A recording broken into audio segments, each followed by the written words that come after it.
Thank you very much, Mr. Chairman and ranking members. And it is really unacceptable that Chinese Communist Party is allowed to host the Winter Olympics. I have repeatedly called on the International Olympic Committee to move the 2022 Winter Olympics out of Beijing and has pushed corporate sponsors to use their advertising during the Games to shine a light on human rights abuses happening through China. The CCP continues to repress the people of Hong Kong, Uyghurs, and Tibetans. They all repeatedly try intimidate Taiwan and their allies. I've offered an amendment to the America Competes Act that resumes diplomatic relations with Taiwan, but majority ruled it was not in order.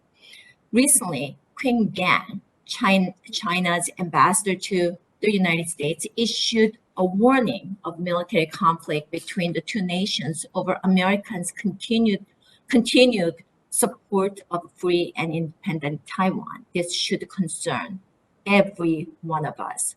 Thank you all today for your stories and standing up to the CCP. To all the witnesses that the United States must stand and fight for the people of Hong Kong and those being oppressed and prosecuted by the CCP for speaking out against human rights abuses. So my question is, anybody can answer here, how discouraging it is when you see elected officials across Western countries and global corporate companies turn a blind eye to the CCP and Chairman Xi Jinping. So what do you think about that?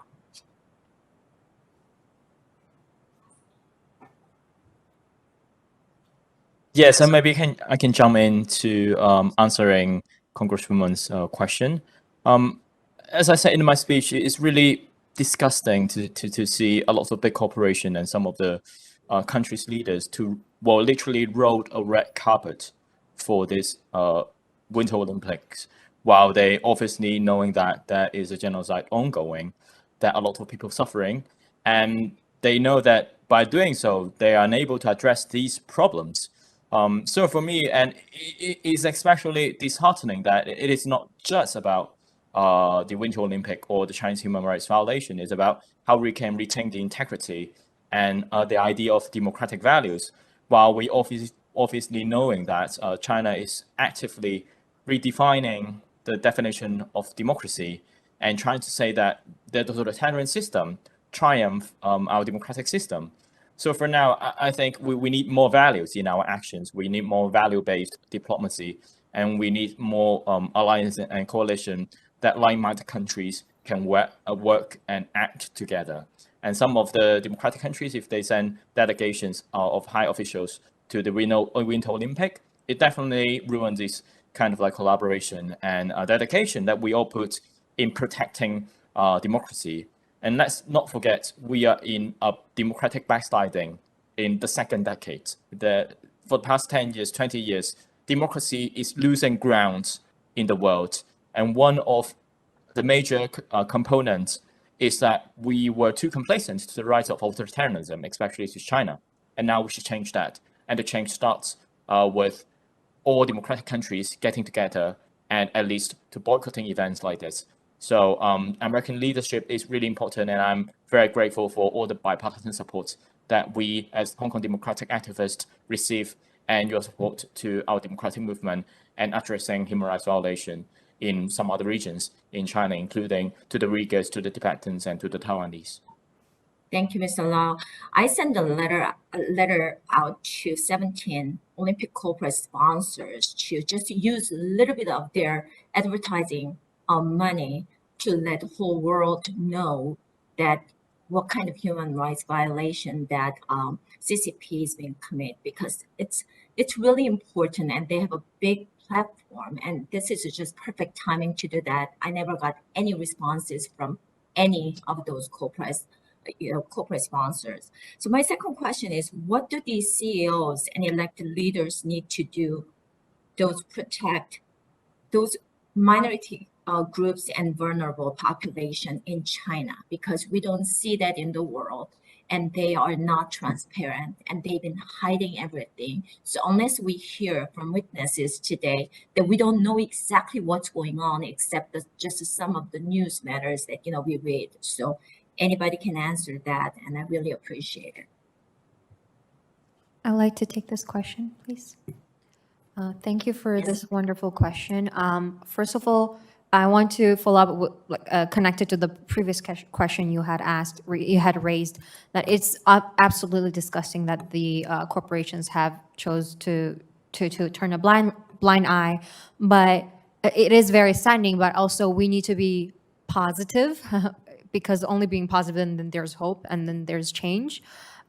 We also need to focus on those brands and companies that have chosen to do the right thing. For instance, Marks and Spencer, ASOS, Reformation, New Look. These brands who own $1 billion revenues have committed to the brand commitment to exit the Uyghur region. That means that it is difficult to end their ties to the Uyghur region, but it is feasible. So we need to reward those brands by showing them that this is telling them that they are doing the right thing, and so we can show a good example to these brands like Anta, HYX, who publicly advocated the use of Xinjiang cotton, and like brands like Hugo Boss, Uniqlo had refused to sign the call to action that was proposed by our coalition to end Uyghur forced labor, where we asked the brands to exit the Uyghur region at every level of their supply chain.